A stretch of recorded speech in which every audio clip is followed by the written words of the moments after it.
Hi,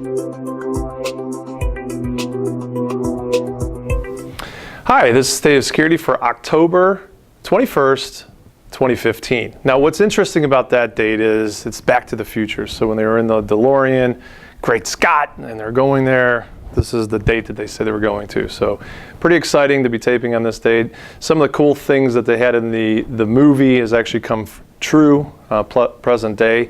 So it's always fun to see how the film industry depicts what's going to happen. And some of the stuff actually happened with the hoverboards and whatnot. So anyways, getting back to the state of security. Last month we talked about the education. This month we're going to talk about hospitality. Now when you look at the hospitality industry, it's broken out into what we consider the high-end, high net wealth individuals that go there, the resorts, versus the volume transactional hotels, resorts that just have a lot of people going. The differences are the way and the motivation that they would go forward to protect information. Obviously high net wealth versus volume. Volume is going to be where you want to protect to make sure you don't leak millions of records. And high net wealth, you want to protect the people that are staying there because they're generally going to be more of a celebrity, high net wealth individuals. We saw with Trump and Hilton getting breached, it's obviously raised the awareness in the industry. So we're going to talk a little bit about some of the challenges they face today and some of the challenges they're going to face in the future. The motivation, what we found in our customers that come to us that have more of the resort high-end, they're doing much more on the security compliance side because they see that impact. They take the American Express Black, Visa Black cards, etc., and not as much volume, not as much transactional, but spending a lot more time on how to protect it. Now, when you look at resorts and hotels, the challenge comes into, you're not just talking about staying there, you're talking about the food. So the restaurants, you're talking about gift shops. So even on the breaches that we saw occur with Trump as well as Hilton, it was done through those other mechanisms, not necessarily the hotel itself. So when you start to look at that, it starts to kind of paint a picture. If you look at Disney, there's so many different facets that make up that resort. It's not just staying at the hotel, it's all the other influences into that.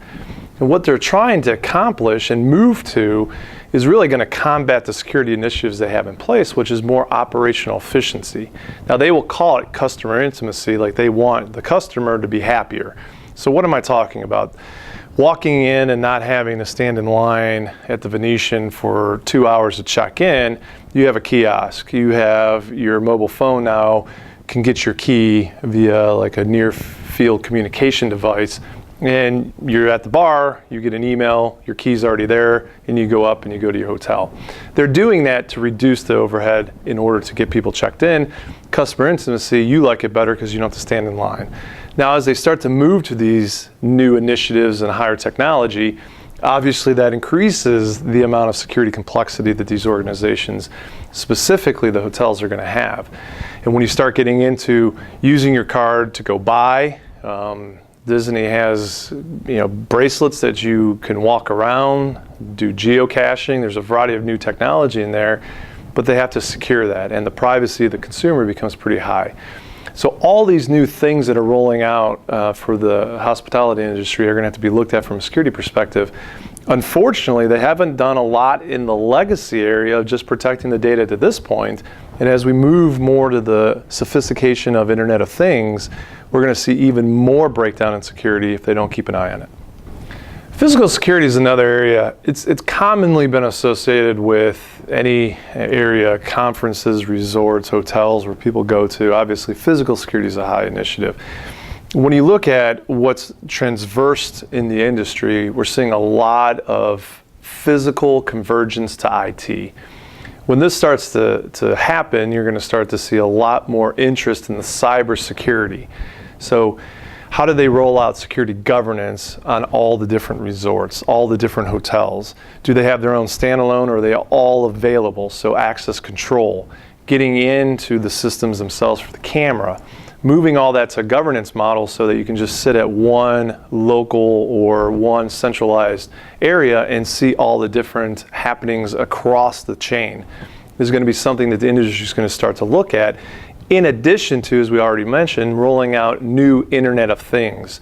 Not having the traditional key cards to get into your hotel, using those as payment gateways to purchase other services.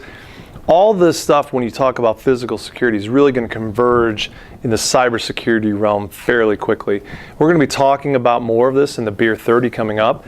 Ken Smith's going to dive into some technology and some of the physical challenges that the hospitality industry is facing. So, in conclusion, obviously the hospitality industry, if you Wikipedia it, there's a lot that's underneath it.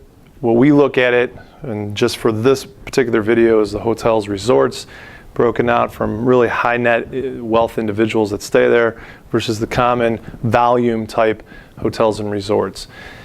The challenges we face moving forward are going to be fairly daunting, especially given the fact that we haven't really spent a lot of time on the traditional aspects of security today.